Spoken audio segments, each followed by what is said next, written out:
Well, hi, everybody. This is DearMamaSal, and we are live on a Sunday afternoon, which means it's time for us to talk about coping with stress. And I'm hoping that we haven't got too many examples of stress this week, but if you are in the room or are watching it on the replay and do have some stressful stories for the week, please let me know. And I just want to say hi to Jody, our admin, who always does such a good job of looking after us. Jeannie, good to see you as well. And everybody else that's watching in the shadows there.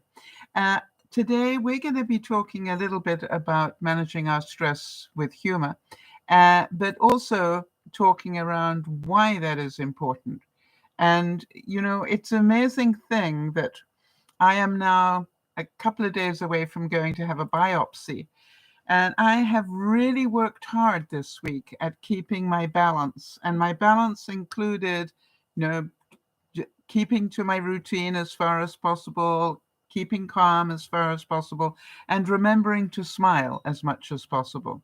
And to me, if I was pretty sure if I could do all of those things on a daily basis, get some achievement, get some humor, get some creativity, I know the things that my body needs to be able to cope with stress. And I must admit, it's been a really quite peaceful week because of it. However, I saw a quote that I thought some of us might relate to. Notice the fact I use the word us, not you. Hitting the gym to release stress is not nearly as effective as hitting the people who caused you the stress in the first place. There are days when I totally relate to that. I've always said there's only one thing that causes me stress, and that's people not doing things my way. And so I wanted to just say a very warm welcome to everybody. For those of you who don't know, Dear Mama Sal is not just me. It's a group of people who get together 3 times a week to cope with life in general. And on Friday lunchtime, we talk about coping with our feelings because we're all entitled to have them. And we are all able to cope with them if we choose to. Hi there, Joanne. Good to see you. Oh, there I am, indeed. Well, it's good to see you as well. Boy, you're looking good today. Sending you lots of hugs and thank you for popping in. Um, I don't know if any of you had any scams this week, but if so, let's make sure we warn our fellow viewers. The only scam I heard of this week happened to one of my viewers, and it came from a family member. And that was really scary to me, where a family member, hit that emotional button. And it was a big thing. If you could just do me a favor and deposit this amount into my account, and then I'll, give it back to you. And it was like, yeah, right. And guess what? It never came back. Um, and the reason was justified in that, some way. And, it's an emotional thing. How many of you know that when somebody touches that emotional button, you're not as strong about looking after yourself as you are normally? Um, I just wanted to give a heads up and thoughts and prayers for all those people who are in the line of either Hurricane Fiona, that would be parts of Canada right now, and all those that are about to get hit in Florida, or who knows how that wind will shift, the wind and the rain, those people in line of Hurricane Ian. So just my thoughts and prayers, as I'm certain all of yours as well. So what I wanted to do is just say we had Charlotte's birthday on Friday. So happy birthday for Charlotte from Friday. And then we've got Andrea in Berlin. Her birthday is coming up on the 30th. So those are the only ones I know about. If you're a regular viewer, even if you're a regular viewer in the background, you're still a regular viewer. And we haven't acknowledged your birthday. Please make sure you let us know so we can add it to the database. So, and also my thoughts and prayers for anybody who might need them for any reason. And I say that because we don't always hear the reason why people may need our thoughts and prayers. And some of you are good enough to let me know. so I can put up thoughts and prayers for you, but I know some of you do, suffer in silence. And I wondered if any of you could relate to this one. I'm just going to put an out of order sticker on my head and call it a day. You see, a good laugh can relieve a physical tension. True. It relaxes the muscles for up to 45 minutes. Did you know that? Amazing, isn't it? It also helps your heart. Laughing increases the heart rate and the amount of oxygen in your blood.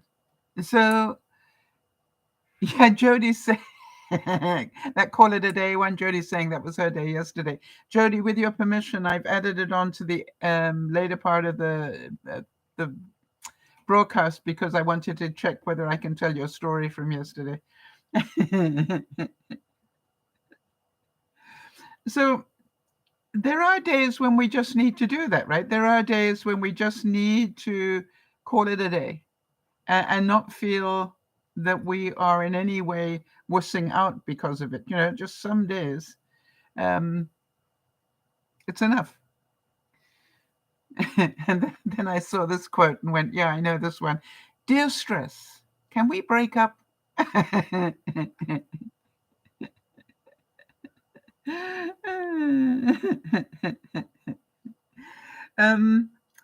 You probably know that smiling can reduce our stress, even if you don't feel like smiling. So if you can fake it, it still has the same effect. And if you don't believe me, if you're not feeling much like smiling right now, just do it on principle and see what happens to your body when you do it. All right. Just try and really have a big smile, and just because I asked you to. And then I will give you a reason to smile.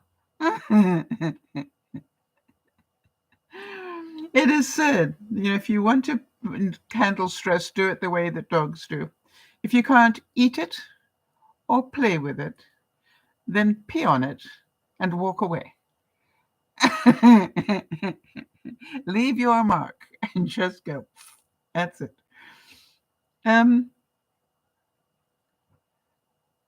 I want to say that being happy definitely is a choice, isn't it? Right? And, we have so much going on in our lives, and yet we choose every day whether to smile at some time. I personally find that one of the quotes that I live by a lot is, if you take the word stressed and spell it backwards, it's dessert. So it must be time for me to have some. And by the way, I was busy trying to find something to do with popcorn yesterday, and I came across something that said pure maple syrup and peanut butter and cinnamon. Now you make the popcorn, and then I nuked it in the microwave. I nuked up some maple syrup until it got pretty bubbly, and then added the peanut butter, stirred it all up, and some vanilla, and then some cinnamon, and I stirred that all up, and then poured it over the popcorn. I want to tell you, it is worth doing. If you haven't tried it, and I know you're going to say how much salt, I have no idea. I think I used about a third of a cup of maple syrup and probably about 3 tablespoons of peanut butter and a good splash of cinnamon and just, I would say about half a teaspoon of vanilla. So there we go. That would be my best guess of what I did. But I want to tell you, it was surprisingly tasty. Some of you will relate to this one. It is astounding how much one's stress level goes down with the simple act of changing out of your skinny jeans and into your yoga pants.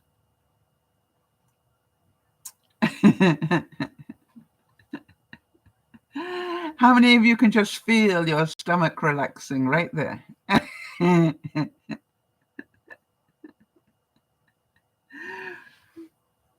And I would like to say that, smiling doesn't just lighten your mood, it lightens everybody else's. All right? And so be generous. And if you really don't feel like smiling, how about making somebody else smile? All right? Even if you don't want to. It was so funny because I've got a neighbor who's about to go in for a major cancer operation this coming week. And I could tell by something she wrote to me that she was having a tough time. So I wrote back and said, okay, would a hug be in order? Can I come and give you a hug? And she said, oh, we're just about to have hamburgers. And I said, I'm sorry, I missed the answer to that. Does that mean yes or no? And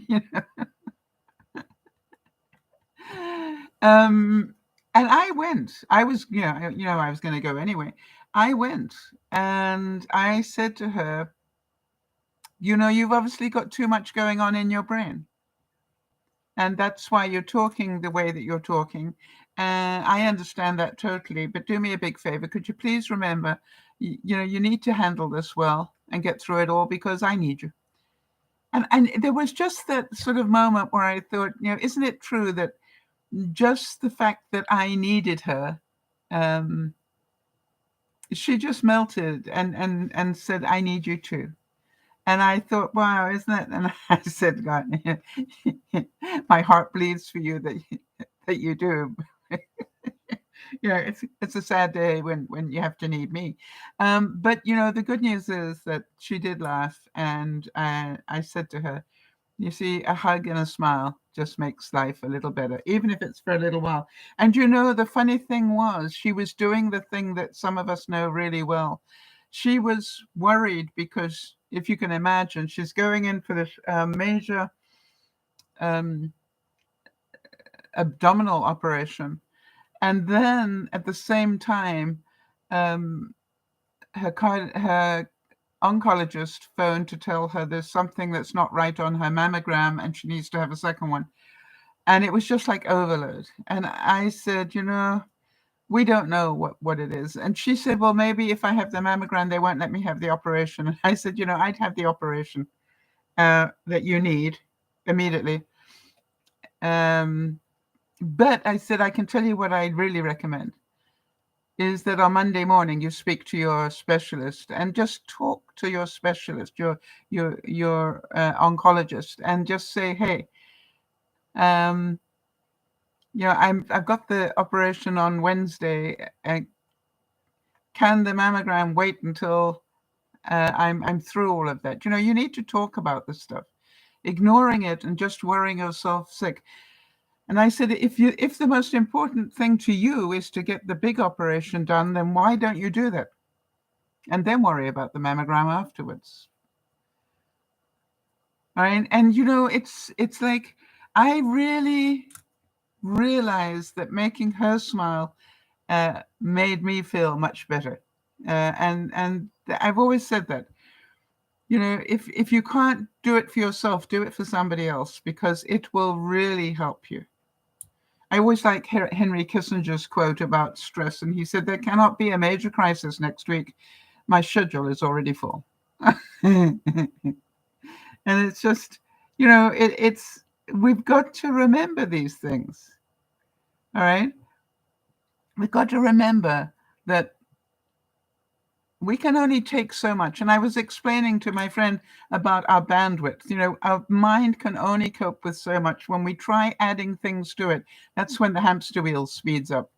And I just, did everything I could to try and get her to let go of some of the stuff that she didn't need to be worrying about. And hopefully that worked. And this is a great quote for anybody who's ever been self-employed. Yay, it's the weekend, said nobody who's ever been self-employed. It's one of the funniest things when you retire. I just want to tell you that after you retire, it's amazing how many people said, "Oh, no, I can't do it on Monday. So don't you know it's a long weekend?" And I go, "Every weekend is a long weekend when you're retired." And they sort of stop for a moment and go, "Right." Hadn't thought of that. And I said, "Yeah." So the official ones are irrelevant to me, really. Um, so here's the thing. Whether you're trying to maintain your overall health or strengthen your immune system, think about this one in cold and flu season coming up, smiling may help. Warding off illness and staying healthier can also play a role in helping you feel less stressed. So do your body a favor and make sure you make time in the day to smile. Now, it doesn't matter what you do. It doesn't matter if the cat videos on YouTube make you smile, or the dog videos, or whatever it is, or, the home video, America's Funniest Home Videos, and rewatch some of those. Personally, Carol Burnett does it to me every time. Anytime I'm really feeling I can't shift my mood, I just put on some Carol Burnett, and I know I'm going to end up hurting by laughing so much. And that to me is a really important thing to know where to go. Yes, Jodie's saying Carol Burnett as well. um, that studies really have shown, and I want you to be aware of this, that smiling releases endorphins.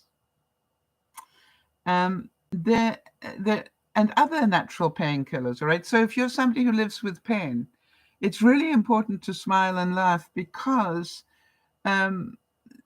it's going to release the things that are going to help you feel less pain. It also releases serotonin, right? Make you feel better. Together, these brain chemicals can make us feel good from head to toe. Not only can they elevate your mood, but they also relax your body. And if your body is more relaxed, all right, it reduces your physical pain. So therefore, smiling is a natural painkiller. So do more. Well, I got nothing to smile about. Well, I am pretty certain Carol Burnett would change your mind. Here's another one on my famous quote of mine. All right. When you're stressed, eat ice cream, cake, chocolates, and sweets. Why? Because stressed, spelled backwards, is dessert. I must admit that I have dessert every day, even though I am somebody that watches their sugar intake. I have desserts every day. Why? I feel good when I have dessert. All right. And it makes me smile that I actually have adjusted my eating plan in such a way that I can have desserts every day. And, once a week, I double check my blood sugars to make sure I haven't gone way off track. And I must admit, every week when I check and it's still in the range that I want it to be, I go, whoever said I couldn't have desserts ever again was wrong. I just had to be prepared to do other things differently in order to be able to have desserts every day. And you'll be surprised to hear I buy my chocolate. I buy my chocolate by the slab. Okay. And every night before I go to bed, I have chocolate. I slice off some chocolate. How can I do that and still keep my blood sugar under control? I think it's because I do that. Because I'm not suddenly craving sugar, and then just binge eating things. I allow myself those little moments every day. Edgar Bergen said, hard work never killed anybody. But why take the chance? Yeah, Jodie's saying chocolate has health benefits too. Yes, I keep telling myself that every night. It helps me sleep better. I have no idea why, but I can actually link the nights when I have chocolate and sleeping better.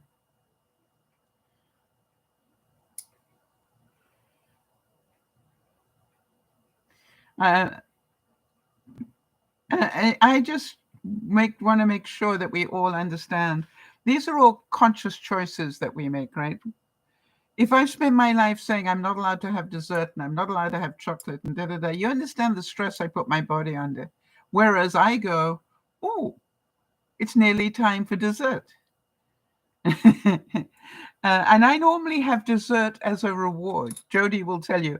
Um, I sort of do certain things, and if I've done those things that day, then I'm allowed dessert, for example. Now, some days I'm kind to myself and don't have to earn it, but most days I have dessert as a reward.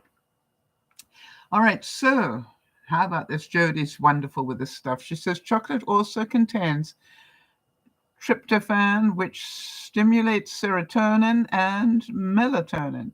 And serotonin and melatonin are believed to help sleep. Yep, that's what I've said. I don't know why, but if I go to bed with some chocolate, then I seem to sleep better. Thank you, Jody. I will have more tonight.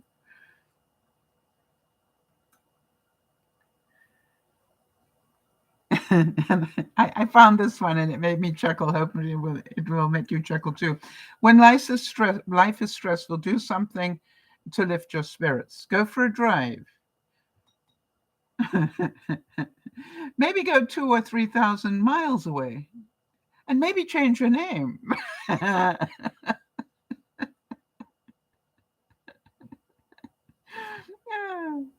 Actually, if you drove 2 or 3,000 miles away, which direction would you go? um, yeah, I'm glad you're cracking up, Jody, because it's important, isn't it? By the way, is it not true that we're naturally drawn to people who smile? How many of you first started watching Dear Mama Sal because you like the way I smile? Or my quirky sense of humor, or anything to do with that. If you think about it, it's a really important thing to understand, is that having that mentality, you will attract people.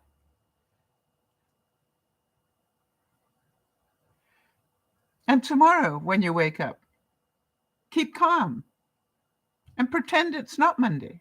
And it's like, it's the day before Tuesday, but it's not Monday. All right. I mean, get some fun into your life. And if you're not putting fun into your life, who are you waiting to do it for you?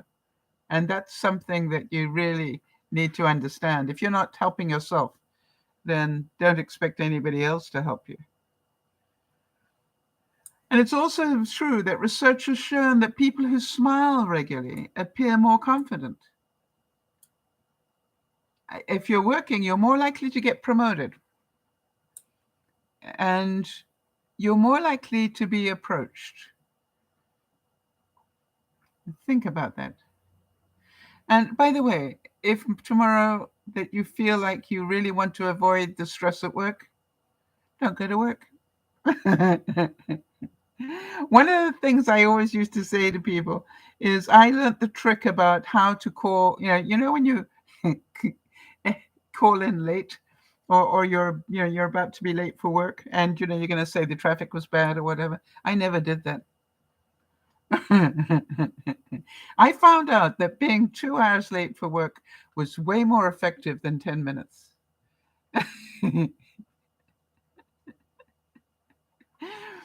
10 minutes, they knew that you just didn't get moving fast enough. But, if you're 2 hours late, they genuinely care about what happened.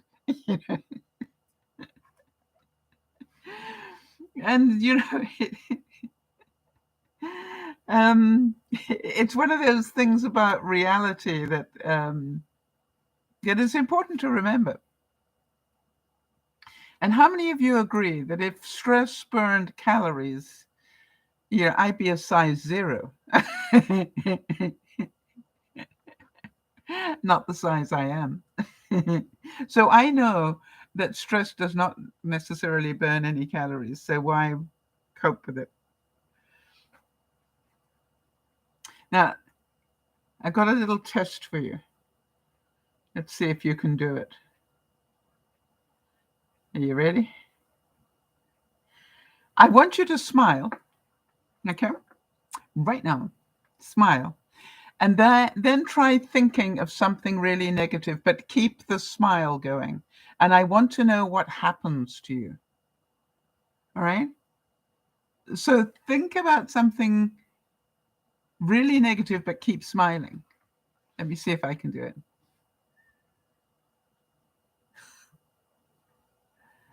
It's difficult, isn't it? Yeah, I don't know if you saw, but it caused me to actually laugh rather than just smile, because it is difficult to. It's like smiling takes up so much of your being that there isn't room for the negativity. Did any of you feel that as well?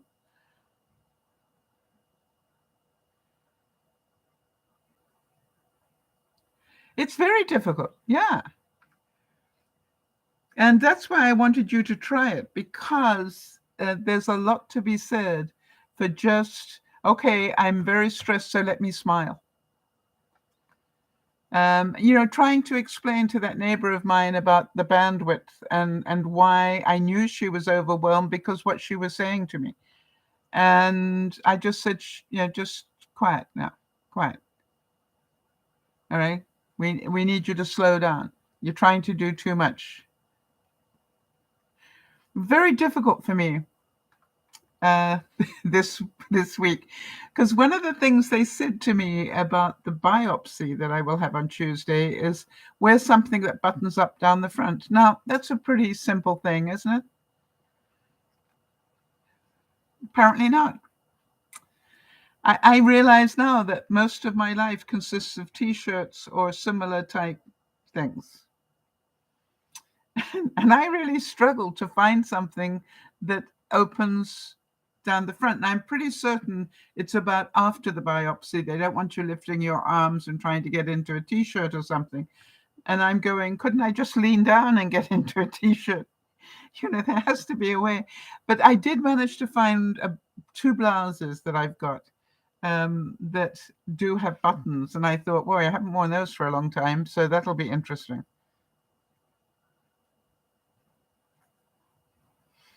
And I saw this quote and I thought, boy, that really tells my story. It says, I don't think I get enough credit for the fact that I do all of this unmedicated. It's like that I've managed to stay in the present this week without any medication. When so many people are so much more worried about me than I appear to be for myself.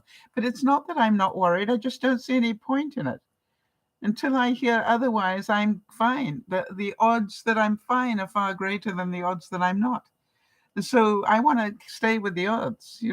I really. But I must admit, trying to find something that opened down the front, and I'm going, that sounded so easy when they told me that. Apparently it isn't. And think about that. I mean, if you had to, my one thought was, I suppose if I really had to, I could take one of my tracksuits. This is my plan B. For those of you who know, I always try for a plan B. And I would just go in a tracksuit, right, and zip it up. And that would mean that was plan B if I couldn't find anything else. But it was like, yeah, I struggled for a little while. And I just wonder whether it's just me who's got more clothes without that don't open down the front anymore. How about this one? Stress acts as an accelerator. It will push you either forward or backwards, but only you can choose the direction. True, right? And it's amazing how many people I've had to change their thinking because they all want to feel so sorry for me. And I'm going, why? Why? Are you afraid I've got cancer? Yeah. And I said, the odds are against that. You do know that, and I start quoting the odds. And they went, oh, that's right. And I said, and by the way, even if it is, first of all, it's just a biopsy, right? It's just a biopsy, right? what they're going to tell me is they don't know what that stuff is. They're trying to find out. It could just be little calcifications running around with no place to go. It could be exactly what they look like. And we're going to find out. Yes, Jody's saying, I think I have one blouse that buttons down the front now that you mention it. Well, I was amazed. I thought I had all sorts of tops that button down the front, but no, not so much. And how many of you agree on this one? Life is simple, but we insist on making it complicated.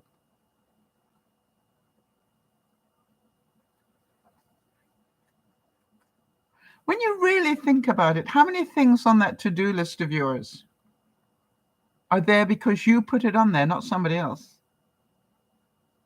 It's just like, now you all know that I was meant to go and visit Benji and Judy this week, and then for reasons not known, suddenly that got cancelled and pushed forward a week. Well, then we found out that I needed the biopsy, so we know there are no coincidences. But the interesting thing is I cannot find my passport. And I am in the process of looking in an awful lot of places. Every day, I try not to sweat about it, but every day I spend some time searching the next area. And I've been doing that for over a week, and I still haven't found my passport. But what I have to believe is there's a reason why I can't find it. And that is because I'm not meant to travel at the moment.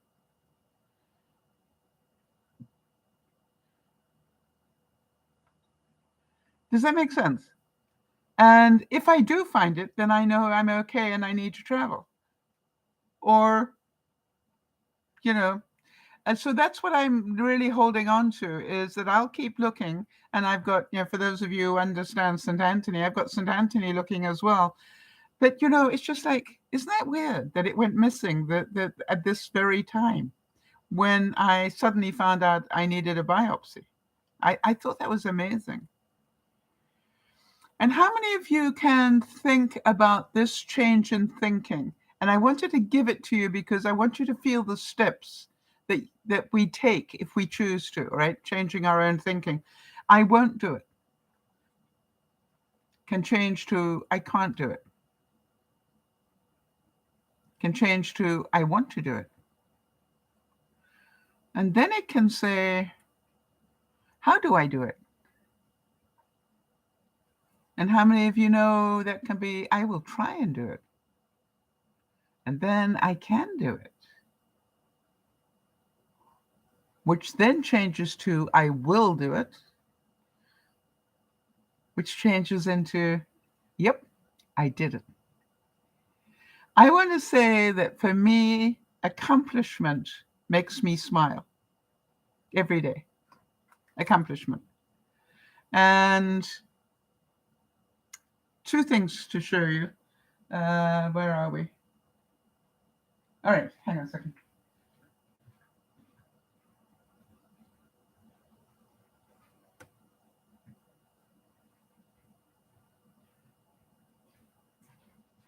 I think some of you know that I designed my own little bags now that I can put presents in for people.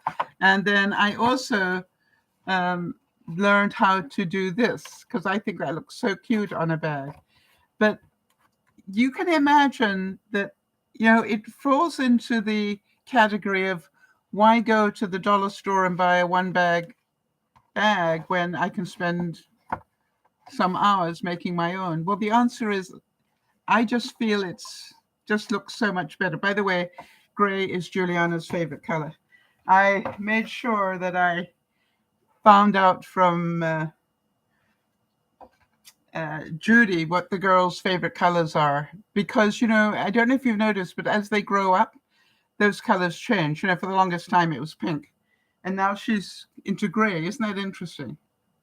So all their bags that I've made for their presents, I've made them in the colors that they prefer, which made me smile. And that to me felt good. I'm pleased to tell you it's warming up in here. Oh, because see the sun's here? That's awesome. And so that was good. But now I learned something this week that made me smile. Let me show you. Let me first of all get this tied around here. How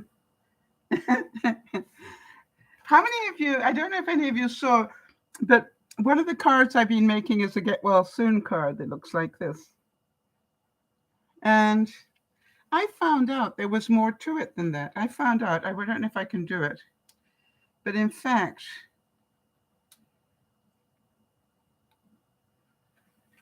hang on a second, people.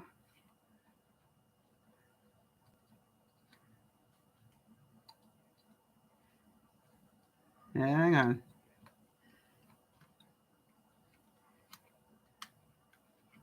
It's a make work project as far as I'm concerned, but I want to show you what I found out about it.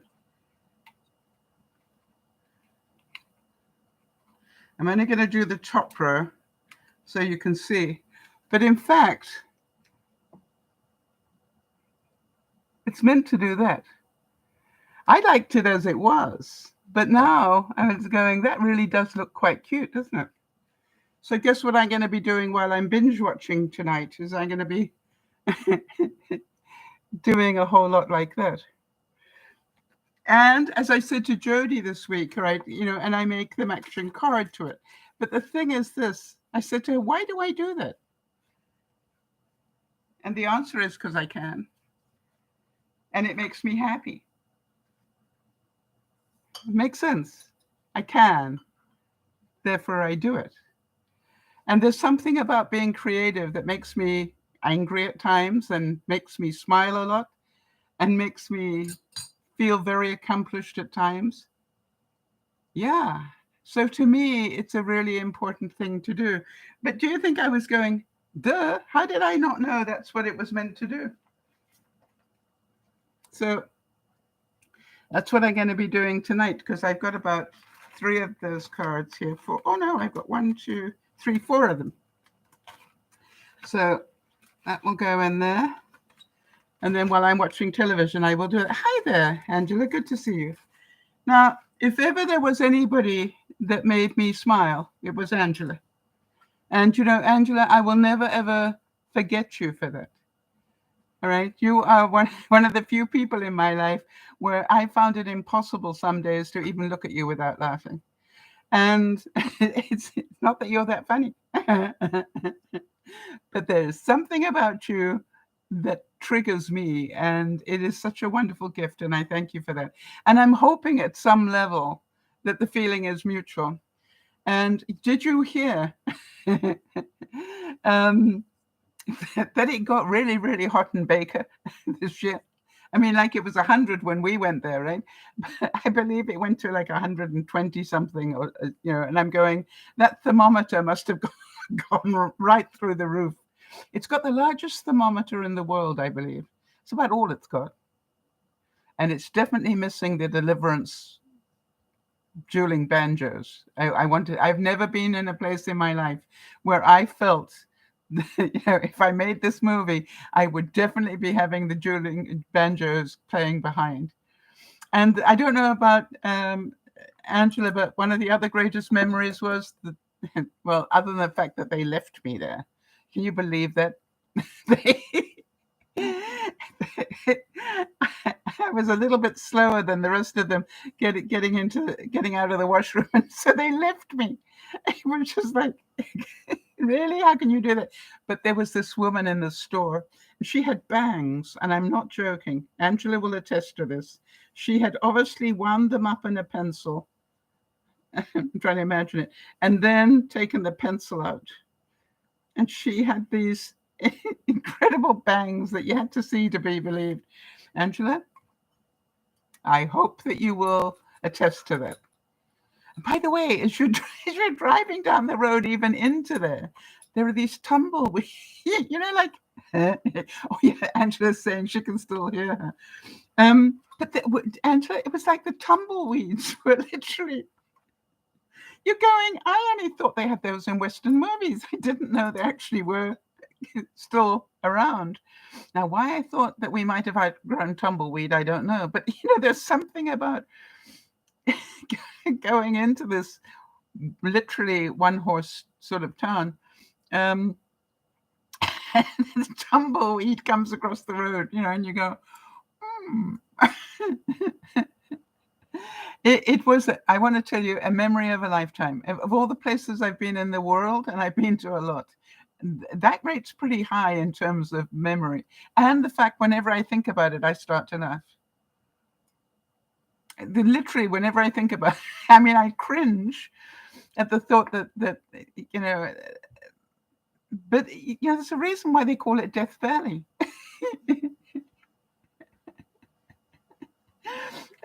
It's just like, yeah. And Jody, I thought of you when I found this quote, and it said, "I'm presently experiencing life at a rate of several W2Fs per minute."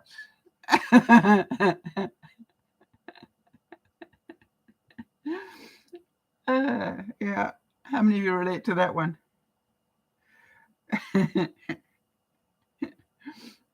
The other thing is, each time I look for my passport and I don't find it, I remember Edison. Edison tried 30,000 times to make the light bulb before he succeeded. And, every time I'm going, well, I'm one step closer to finding it because I found another place where it isn't. That's the only thing that's keeping me going. And every day I go, did I look? Yes. Did I find it? Not yet.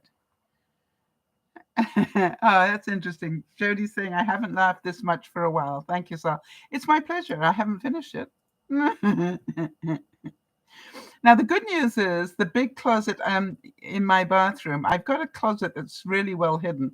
It's behind my bathroom door. So you actually have to go into my bathroom and close the door to find the closet, which means you can all come and raid me now. Anyway, but the thing is that it's a big closet, and I use it as a storeroom. In terms of storing products, when I say products, but extra soap and toothpaste and all those sort of things go in there. Toilet paper and paper towels and all those sort of things go in there. And I'm pleased to tell you that I've got 3/4 of it totally clean because I pulled everything out on the first shelf and then cleaned the shelf and then tidied everything back. So I should have it finished by tomorrow. But I'm hoping, against all hope, that what I'm looking for is in that bottom part, that it fell there for some reason and I didn't notice it because I don't quite know where to go next. I'm certain life will tell me. I hope it's polite. Stress is the trash of modern life. We generate it, but if you don't dispose of it properly, it will pile up and overtake you. Would you agree? Stress is the trash of modern life. We all generate it, but if we don't dispose of it properly, it will pile up and overtake your life. I've been there, have you?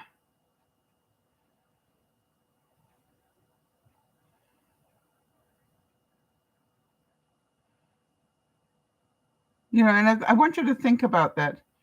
How do you get rid of your stress? And I really have to tell you that I think bandwidth, right? When you've got a signal coming into your house for your whatever streaming, it's all about bandwidth.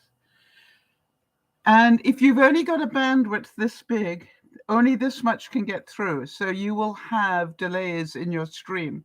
If you've got a bandwidth this big, a lot more can come through. So you're less likely to have a glitch in your stream. Make sense? And whenever I get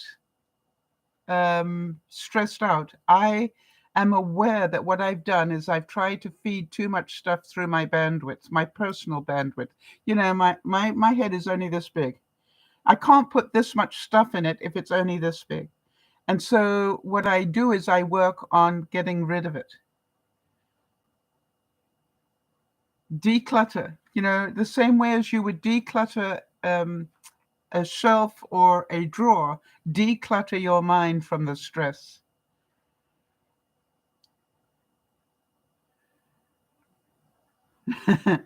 Lily Tomlin, another always has a very interesting slant on things. Lily Tomlin said, reality is the leading cause of stress for those who are in touch with it. There's a lot to be said, but ignorance is bliss. Because if you are dealing in reality, it's amazing how much stress there really can be. And I love that quote for that reason. It's just like, you have to be aware. And I saw this quote that says, a doctor asked me if I'd had the stress test, and I said, sure, it's called life. And, really, isn't that true? Life is full of stress. Therefore, it is up to us to limit how much gets in. And if we don't set that boundary, we will end up on the hamster wheel for sure.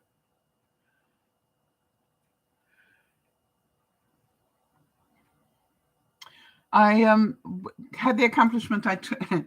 I actually turned on the pilot light of my fireplace this week. Do any of you relate to that? It was just like, oh, really? And the reason I knew it was time to do it was because I was sitting on my couch shivering, and I went and got a cardigan to put on. But I thought, boy, if it's getting cold enough that I'm shivering in my own living room, then the fire is, my fireplace is going to be the next thing that's needed. So I better turn on the pilot light. And it's something funny about that pilot light, just has just enough warmth on it just to take the chill off. It's amazing how that does that. But I also thought, if it's time to light the pilot light, then it's also time to disconnect the air conditioner. And I was very proud of myself. I not only disconnected it, but I took the big hose that goes, all the air goes through, and I took it to my shower, and I put Lysol all the way through it, and just spritzed it all the way in, and then turned it the other way up and spritzed it all the way down, and then took my shower thing and cleaned it all out, and it's been drying. But now I'm wondering how many of you use your air conditioner as a dehumidifier for the winter. And I just wondered if any of you do that.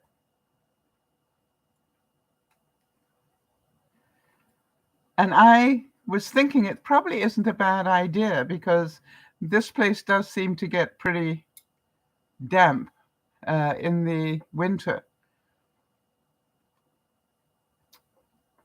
So maybe I'll do the experiment and see how much water it gathers. It'd be, for me, I'm always into experiments. It'd be really interesting to see how much water it gathers. So I thought what I would do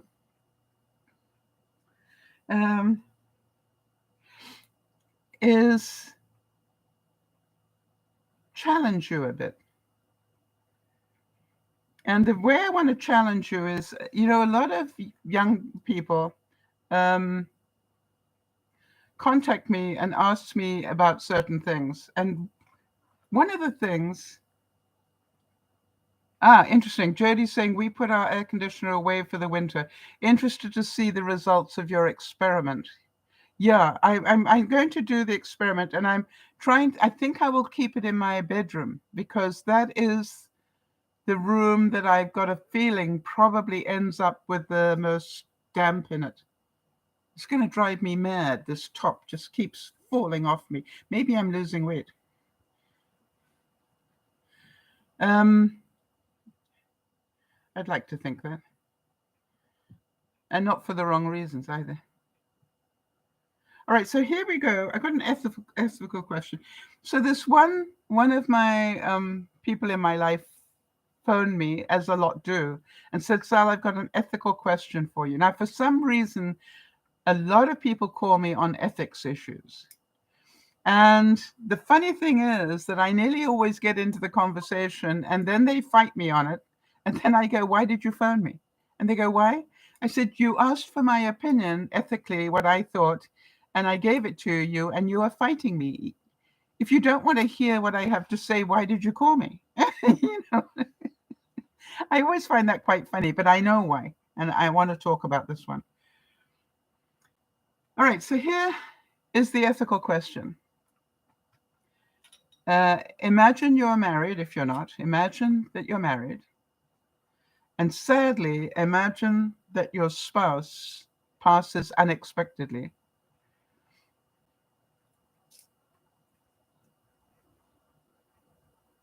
And the question I was asked is it okay for me to help the bereaved wife get into her husband's cell phone? What do you think?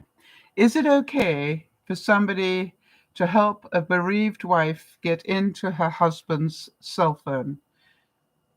Dum dum dum dum dum dum dum dum dum dum dum dum. Now, I don't know about you, but I had an immediate reaction. And then I sort of started to think through it in other ways. The first question that I asked was, let me ask you a question. And the question I asked was, you've been in a long-term relationship with your other half. Does your better half know how to get into your phone? That was the first question I asked. And the answer was yes, but. And I said, no, that's the point I want to make. That's the point I want to make. I know, for example, that if Yvonne needed to get into my phone, she knows how to do it. What do you think about that? My question was, why does the wife not know how to get into her husband's phone? And the only answer I can think of is that he didn't want her to, for whatever reason. And that would lead me to believe that he had something that he, didn't want to share. But I said, yeah, interesting. Jody's saying Lionel knows all of my passcodes. Yep. And that was my point, which is most people in relationship, that is open, they know each other's passcodes, right? It's not a secret.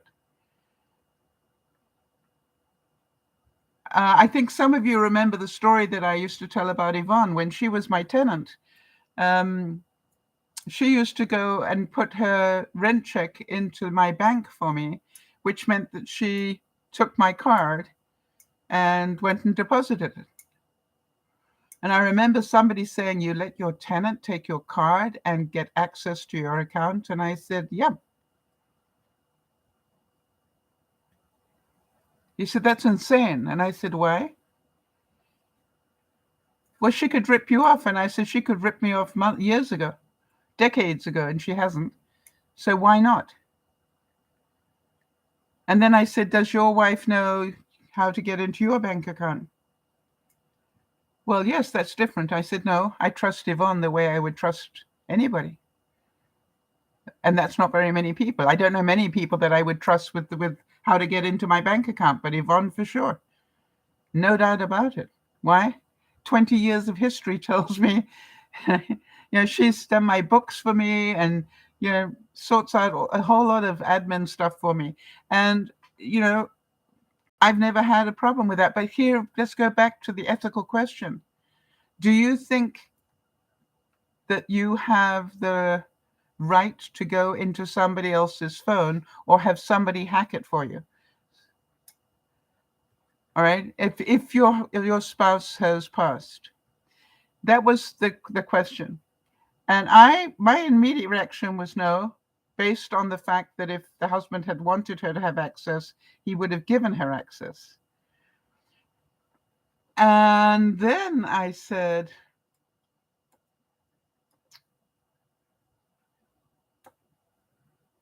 I'm interested that you think that you can get in, because that makes me think maybe it's not an iPhone. And the person said to me, actually, it is. And I said, isn't hacking? It's just like, to me, it's just like, it's something weird about that. And then, because that's what people do, he started to justify why it was okay. And he said to me, but Sal, what you need to understand is that he had a lot of crypto money. And I said, mm-hmm. And I said, my understanding of crypto money is that you actually, have to have certain codes to be able to access your own cryptocurrency. Is that correct? And he said, yes. And I said, and that's what she needs, is the passwords to get that money out.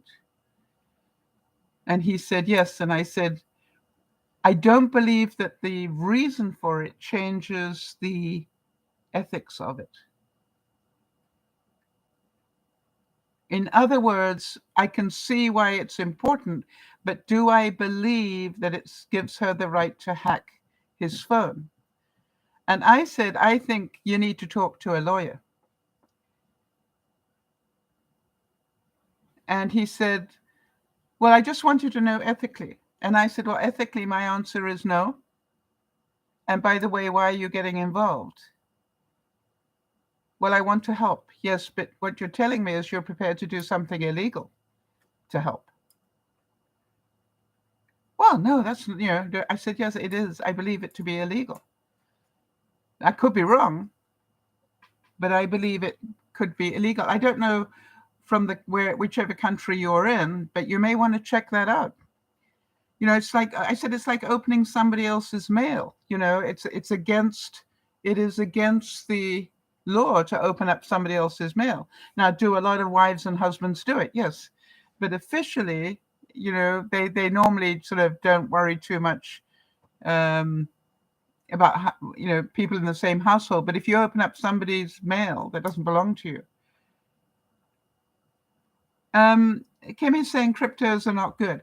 I've got people who would disagree with you, Kimmy, on that one. But obviously, people that have reason for you to say that. So maybe tell us your experience.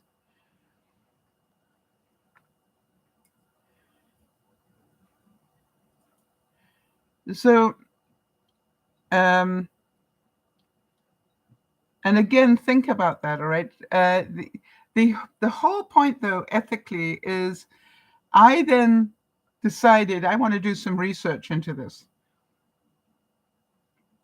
And I found out something that I didn't know. I definitely said you need to talk to a lawyer, right? Because I think a lawyer can organize it if necessary. All right. A lawyer, who's in charge of the estate can call for that phone to be, open or the information to be released so that he can get to what he needs to get to. But I even found out that you can do it with an iPhone. That surprised me because that's fully encrypted. And part of the reason why people buy iPhones is so people can't hack into it. But I found out that Apple, under those circumstances, will sometimes do it. But you need to be able to prove, I thought this was interesting, you need to be able to prove that the person has passed. Obviously, they need a death certificate. And they need certain other documentation.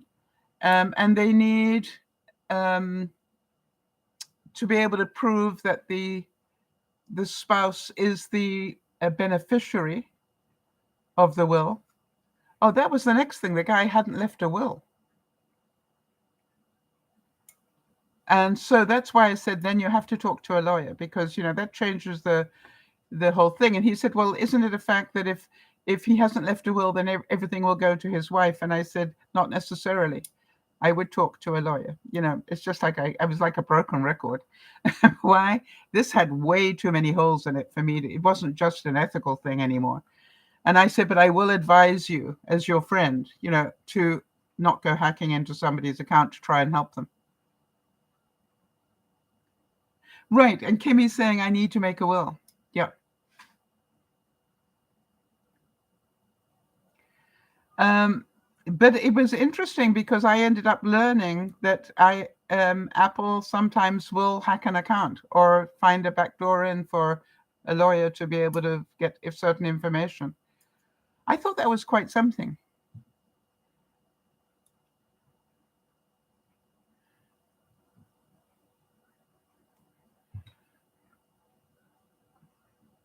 I found this quote and I loved it. It said, a quick way to tell whether you're old or not. Okay. Fall down in front of a lot of people. If they laugh, you're still young. If they panic and start running towards you, you're old. Wills are not necessarily expensive, Kimmy. You can do them online these days. All right? Did you know that? By the way, they can actually cost you nothing. You just need to know how to write one and to have it properly witnessed. You can write a will at home.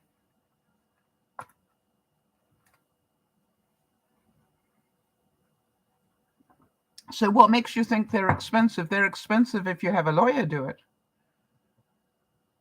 But in this day and age, yeah, get it notarized. Yes, that's cost you what, 25, 30 bucks to get it notarized. So, hi, Music Woman, good to see you.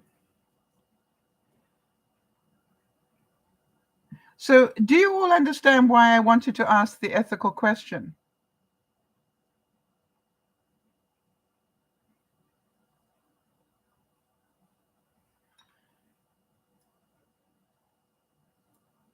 And how many of you enjoy being asked ethical questions? Yes, I do remember you, Music Woman. Thank you very much indeed.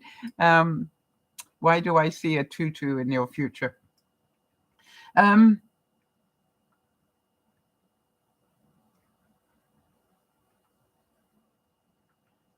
Think about this, though, all right? I like ethical questions because it really depends on your ethics as to how you answer them. And what struck me as so funny is once I gave the answer, which is you need to talk to a lawyer on this one, and please don't get into that phone. Please, I don't want you to do anything critical, a criminal. He said to me, "Are you calling me a criminal?" I said, "I know, but if you hack into somebody's phone intentionally, then you could be. I don't know. That's why you need to talk to a lawyer." I think a lawyer can order it done, but I'm not sure if any, and you're not even associated with the family. You were a friend of his, but you're not family member. So I don't know. It's just like everything about it scares me. But, it's amazing how many but, and I said, here we go again. You asked for my opinion. I tell you my opinion. And now you're trying to get me to change my opinion based on mitigating circumstances. Ethically, it is wrong to hack into somebody's phone. That's my ethics. All right? That is wrong. The reason for it doesn't matter. I am of the opinion that hacking into somebody's phone is wrong. Yes, absolutely. Angela's saying he wanted you to say yes. One of the things I've always said to people who phone me up with these ethical issues is you already knew the answer, but you wanted it to be different, which is why you phoned me to check, just in case. But you must have already known that it's not right, otherwise you wouldn't have phoned me. Because you wanted me to say yes. But think about that. And it's so funny because I always make him laugh and I go, here we go again with another ethical question. And I said, and here you are trying to change my mind. You can justify why you want to do it, but it doesn't make you any less of a criminal if you do it, in my view. But maybe the rules have changed. I don't know. So that's why you need to talk to a lawyer or have the wife talk to a lawyer. So to me, it's like, I love ethical questions. And when I used to teach leadership to young people, a lot of the weekend was spent discussing ethics, right? And I one of the greatest quotes I ever heard was from a guy I met in big business, very big business. And he was known for being incredibly ethical in everything he did. And I had him come and talk to the young people. How did he build such a huge, profitable business and still have the ethics that he did? Because I think you'll all agree that a lot of people lose their ethics. And they say things like, well, it's just the price of doing business. Or what. He never used that expression, ever. And you didn't get to work for him if you thought it was okay to be unethical. And one of the things that he taught the young people, which I thought was so simple, and he said, let me make it very plain to you. I don't do anything in my life that I would be embarrassed about if it was splashed on the front page of tomorrow's newspaper. I thought that made it so simple, right? If you would be embarrassed if they put this on the front page of the newspaper tomorrow, then don't do it. Yes, absolutely, Angela. Angela's saying, have you ever had a boss say to you, oh, this is just business, it's not personal? Do you know, I always answer it back, Angela, when people have said that to me. It's very personal to me. And, it's very personal, to my staff, or it's very personal to my clients. And you're just looking for an excuse to do something that's unethical. And I lost jobs because of it, Angela, because, I have a very set compass on things like that. Makes sense, everybody?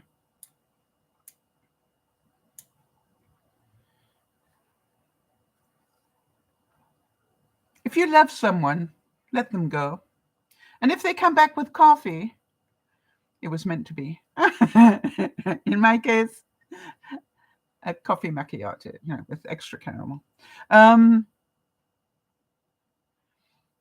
many of you know that during this time leading up to the biopsy on Tuesday that I am needing to let go of my need to get everything done?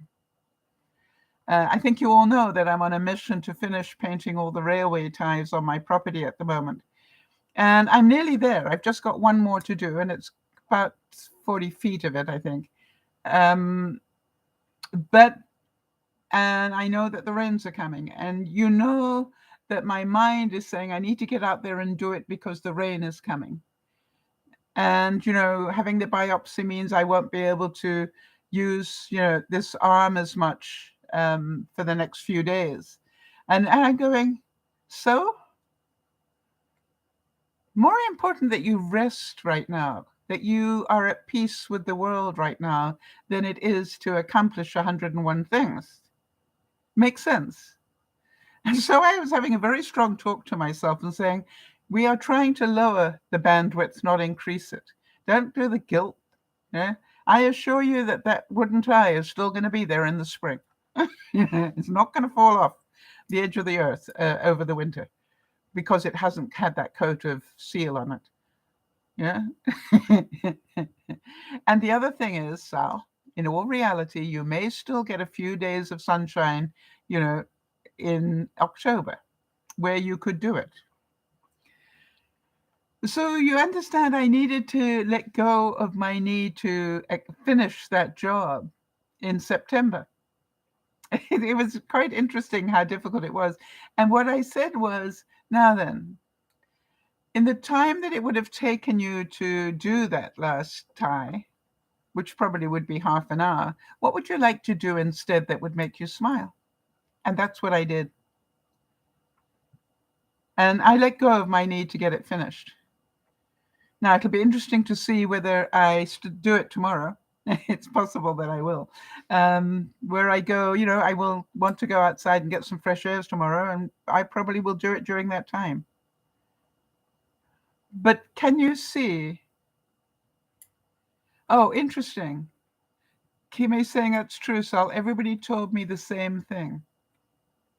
Yeah. Sometimes the best healing I can do for myself, the best preparation I can do for this biopsy is not to be stressed. You know? Now, we all know it's stressful, right? Somebody sticking a needle in your boob, a fat one at that, isn't an erotic experience in my book. But so the more relaxed I can be, the more I can laugh and just take things easy up until then, I think is a good thing, especially the last 48 hours here. So to me, think about what we do to ourselves and find that humorous. And here's another quote that I quite liked, especially for this week. It said, "When all else fails, there's always delusion." Which is basically what my answer was to the person who asked me about the integrity question. I said, "You just want me to be delusional, not to give you my opinion." How about this one? Angela, this one's for you. "I'm going to keep having fun every day I have left because there's no other way of life. You just have to decide whether you're Tigger or Eeyore." And I think that is so true. We create our own hell in a lot of cases. And we also create our own heaven. And if you are creating, I thought you would, Angela. I'm so glad that it helped you.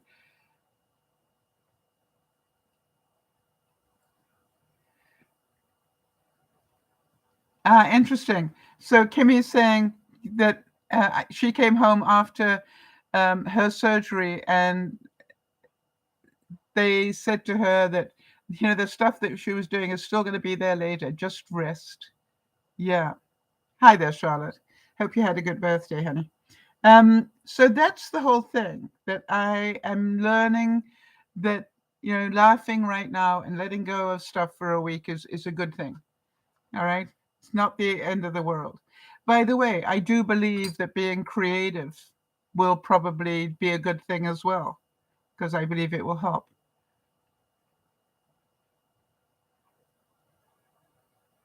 I'm glad that you did have fun with that. Well done, Charlotte.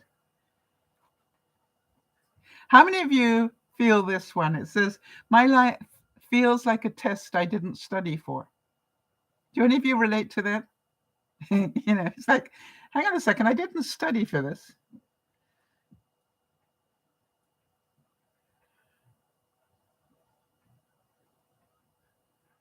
I always remember going, it was the funniest thing when I think back on it now, but I went to a psychiatrist once, and it was the strangest thing, because I said to the psychiatrist, "You're going to have to help me here." And she said, "Why?" And I said, "Because I don't know how to be at a psychiatrist." And she looked at me and said, "What?" And I said, "Well, I know what to do in this situation, and I know what to do in that situation, and I know what to do. I've been taught that, but nobody ever taught me what to do if you ever ended up at a psychiatrist office."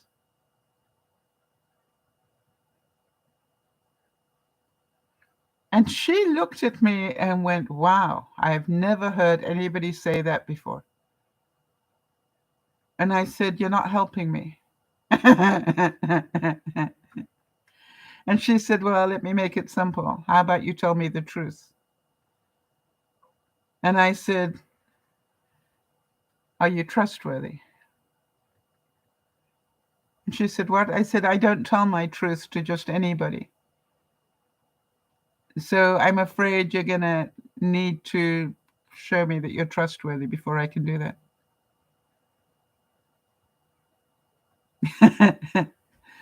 um, and she was pretty shocked. I don't mind telling you. And by the way, she wasn't.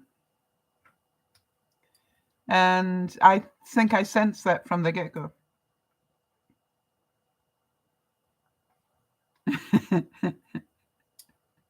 How about this one? The confusion created, stress, by the way, is the confusion created when one's mind overrides the body's basic desire to choke the living daylights out of somebody who desperately needs it.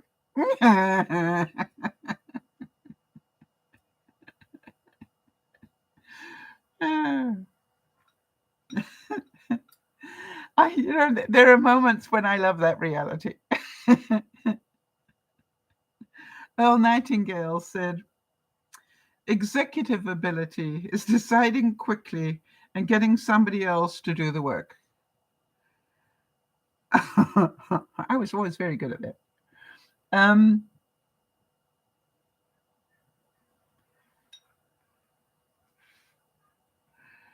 See,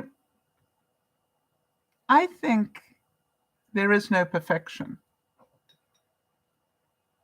I believe we are all striving towards it, but we don't have to have it. I keep thinking back to what if I had waited to be a perfect broadcaster before I ever started DearMamaSal, right? Yeah. We would have lost 10 years. And I'm not even a perfect broadcaster now, quite the opposite. So I do believe that there is a lot of sense in getting it done sometimes is better than perfection. Getting it done.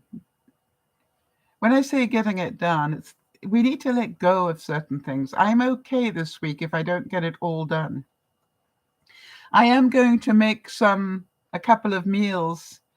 Actually, I've already got more than a couple, but a couple of extra meals that I can just warm up this week. All right, so I don't have to worry about cooking. Who knows? I may not do a broadcast this week. I'll see how I feel. And then I'm pretty sure I'll be fine by Friday. But if I'm not going to sweat it out. And it was said that we must have a pie. Stress cannot exist in the presence of a pie. And let me ask you something. What pie would you eat? You see, you got to think about that. It's not just any pie.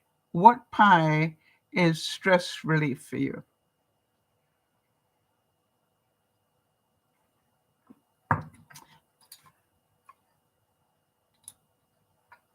All right. Kimmy's saying, I don't know how you talk to the camera or live. I just can't do it. You know something, Kimmy? I don't talk to the camera. I talk to you. You see, I never think of it that I'm just talking to nobody. I know I'm talking to Jody, or I know I'm talking to you or to Angela, and I know I'm talking to the people who I can't even see in the back there. Really important to me. And I know sometimes the best help I can be is to the person who I can't see. Right? That's why I keep doing it. All right, so Jody's saying her favorite pie, blueberry pie, and Angela's saying coconut cream. And I'm going, how long is it since I've had lemon meringue pie? Too long. And Kimmy's saying it's hard to talk to the camera for a minute. Yeah. And I do 5.5 hours every week. But you know something, Kimmy? Do you start talking with a plan? Do you have an outline of what you're going to talk about? Because what you don't see is I spend all week writing the plan about what I'm going to talk about this week. Do you know that? Researching it and getting quotes ready and doing things like that. I don't just turn on the camera and start talking. I have a framework that I work to. It is far too important to just wing it.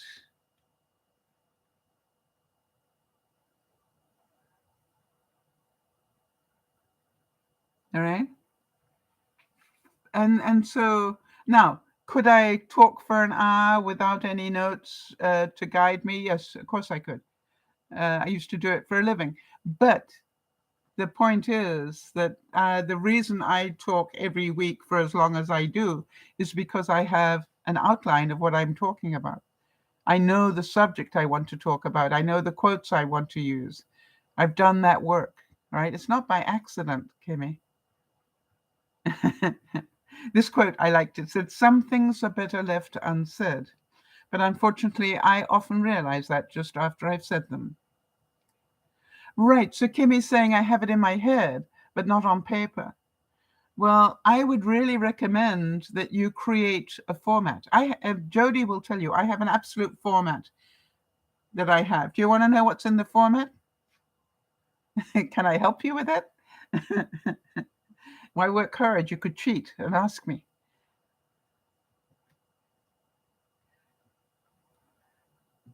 I'll gladly share it with you.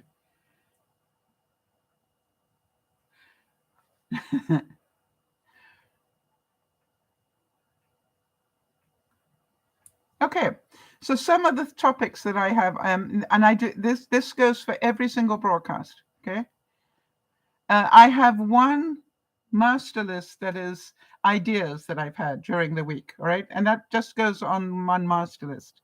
I then have another column, quotes. What quotes am I going to do?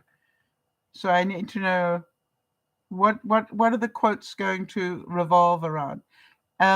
I need to know, have I put up my thumbnails to tell people what I'm going to be doing? I normally do that on a Thursday, that I decide what I'm going to be doing. And then for the actual broadcast, all right, I write a welcome for every broadcast. And that will include who we are, how often we get together, and those sort of things, Kimmy. Then I have a section on birthdays and thoughts and prayers. Then I have the topic for the broadcast.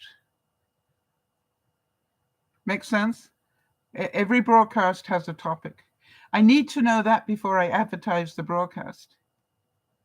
So that, in a way, is the first thing I have to decide on. Because if I don't have a topic, how am I going to do the thumbnail that will match it? Make sense? So some of these things you got to think in reverse. Then what I want to know are what leads from that, right? I know roughly how much I need for a broadcast, depending on which day it is. I then will have a subtopic. Why? Because I will normally have time to get to that. But if I don't get to it, it's not the end of the world. Let me see what I've got left, if anything, on my subtopic. Oh, Jody's story. Let me tell that one before we finish. Jody woke up one day this week on her recliner, and what happened was the foot section of the recliner broke. Now, Jody, as you know, has some mobility issues, and trying to get out of the recliner without that footrest going down as it should have done was almost impossible. And I had this vision of she and Lionel trying to get her out of that recliner with the footrest broken. And you could tell that it was really stressful for them both.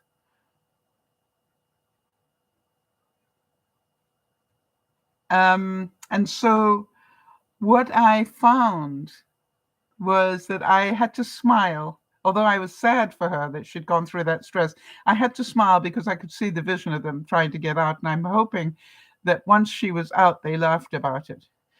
But then they went to go and try and get a new recliner. And they went, and the funny thing was, nothing went right.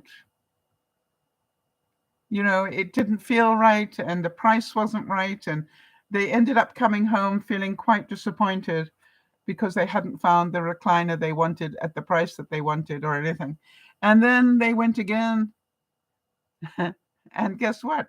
Went to a different store. And as they walked in,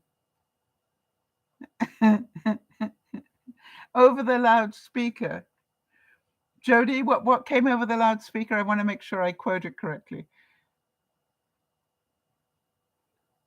But the reason I'm telling you this is, there are no coincidences. And literally, as they walked into the store, the loudspeaker opened up. Hang on a second, I can look it up. If Jody's not able to tell me quickly, hang on a sec. Let me just find it, because I thought it was just amazing. Oh, right. Thank you, Jody. So over the loudspeaker, as they walked into this second store, came, "Sal, please call extension so-and-so." And apparently she and Lionel looked at each other and went, "That's a sign."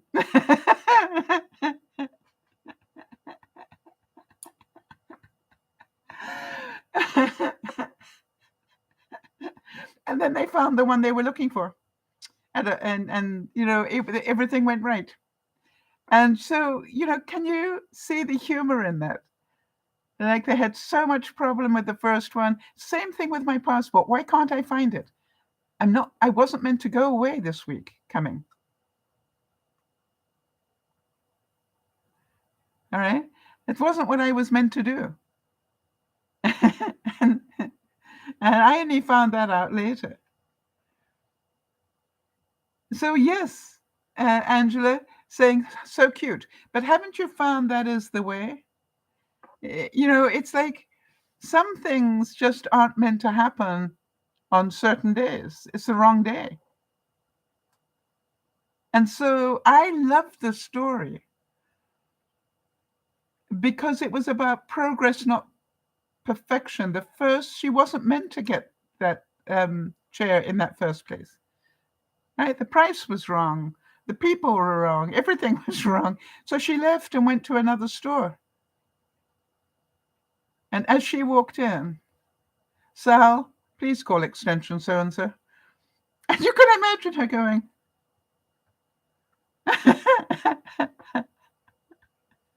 And the same thing, Angela, is I don't care how long I live. Just the very thought of you still makes me laugh. And I want you to know that because, I'm certain it was never your intent when you knew you were going to meet me. You didn't ever intend to be the trigger of my laughter. And that you would end up being so funny to me that I couldn't look you straight in the eyes without bursting out laughing. But you have such a beautiful sense of humor. And you are, Angela, do you know what the word fall guy means? F-A-L-L, a fall guy? You are so great to play against, all right, and play with. And there are not many people who can do that well, and you do it so well. And your whole body language and your ability to communicate with your body language and with your looks, and you don't need to say a whole lot because just your body language gives it away before you open your mouth. I want to tell you, it is one of the great joys by doing Dear Mama Sal is that I got to meet you one-on-one. And I got to laugh until I cried, and I cried until I peed. It is still a major, major memory for me. And I just from the bottom of my heart say thank you for that love, and thank you so much for being that person at that point in my life, because it really was quite amazing.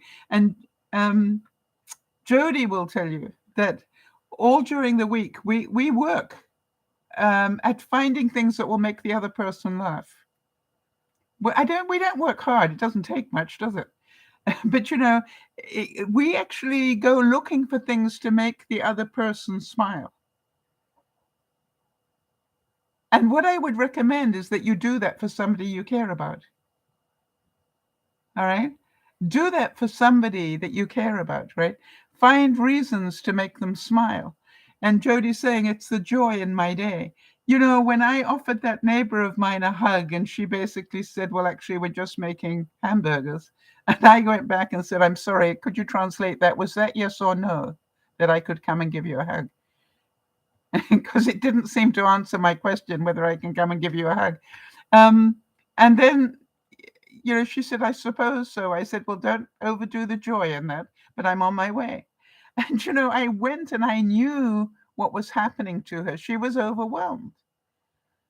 And, you know, when I gave her that hug, she's, you know, and I went, that's better. That's more like the person I know. She started to laugh. And I said, that's even better still. Thank you. You see, what did it take out of my day? 15 minutes? But did I feel better for doing it? Yes. Why? She's got a lot of history and stuff that I might need history in. And secondly, I knew that if she laughed, she would feel better. And she did. And so what I say to you is you don't have to be perfect for somebody. All right? Just do what you can to make somebody smile. And pick somebody every day. Who shall I pick on today? Right? By the way, I don't just pick on Jody. I have other friends that I do that with. And so to me, it is an important part of my day. Who have I made smile today? Why? I know what it does. And if I know what it does, why wouldn't I want to share that? This is Dear Mama Sal saying thank you all for being here. And thank you for understanding that a smile is so healthy. If you want to smile more, let go of the BS more. You know what it is. You know what it is that pisses you off every day. So why do you keep doing it? If you're overloaded, let go of something. It's quite a simple process, right? Those ties are still going to be there in the spring if I don't get to them before the rains. You know that, and I know that. But you know that part of me that likes to get things achieved wants to do it this week. May not happen, and it's okay. I give myself permission to just be okay with it.